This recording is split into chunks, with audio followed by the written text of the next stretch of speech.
Bonjour, mon nom est Tom Mansweeney et j'étudie dans le programme de maîtrise en enseignement des arts, concentration musique à l'UQAM. Nous vous présentons notre projet sur l'application d'une approche pédagogique pour développer la lecture et le jeu d'une partition au clavier auprès des élèves de première secondaire. L'objectif principal pour notre projet pédagogique novateur est de prouver l'efficacité d'une approche différenciée favorisant l'utilisation d'outils virtuels pour développer chez l'élève par une pensée métacognitive l'habileté permanente de lire et de jouer une partition au clavier.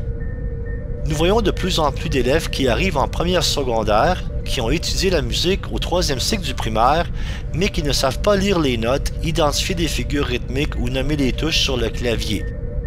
Cela est souvent dû au fait que l'élève apprend une notion en mémoire à court terme par rapport à une tâche précise, mais ne comprend pas le raisonnement lié à la fonction qu'a ce savoir dans la structure globale de la musique.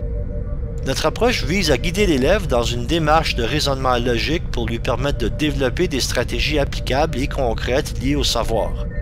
Par cette approche, l'élève arrive à mieux comprendre le lien qui existe entre les notions utilisées dans la réalisation d'une tâche.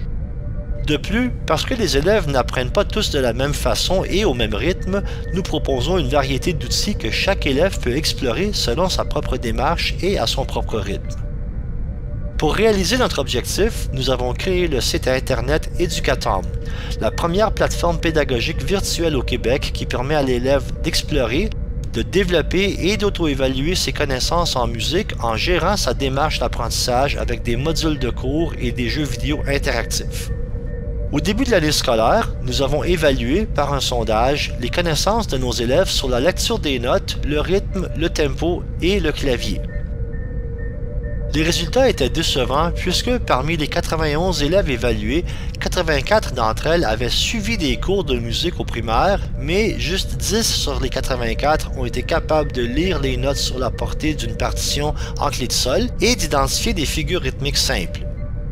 Suite à ce sondage, nous avons rencontré les parents pour les mettre au courant de notre approche et des outils pédagogiques que nous allions utiliser. En classe, nous avons présenté progressivement chacun des modules pour développer les notions nécessaires à la tâche.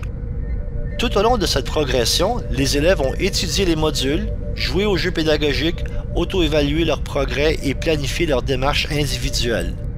Les élèves ont utilisé un journal de bord pour guider leur auto-questionnement et leur réflexion sur l'efficacité de leur démarche face à la tâche.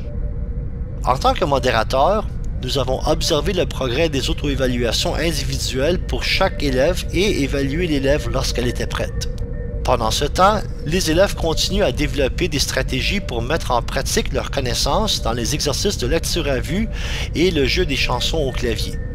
À la fin de la période de recherche, chaque élève a été évalué 3 fois sur sa lecture à vue d'un extrait qu'elle n'avait jamais vu auparavant et sur une chanson qu'elle avait préparée et pratiquée au clavier.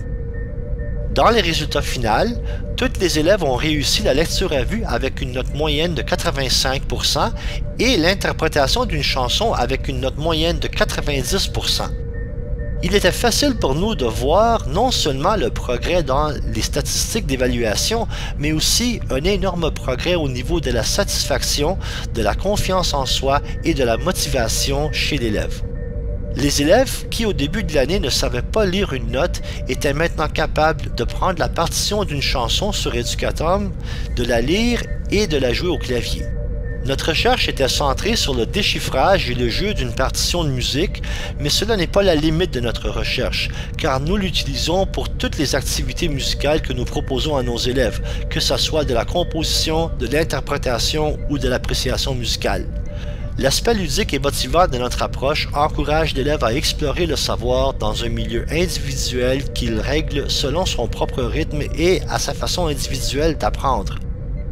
C'est cette liberté d'explorer qui rend notre approche plus flexible et conviviale que les approches traditionnelles. Notre intention est de continuer à développer cette plateforme pour continuer à favoriser une approche pédagogique différenciée, ludique et motivante pour les élèves du 21e siècle.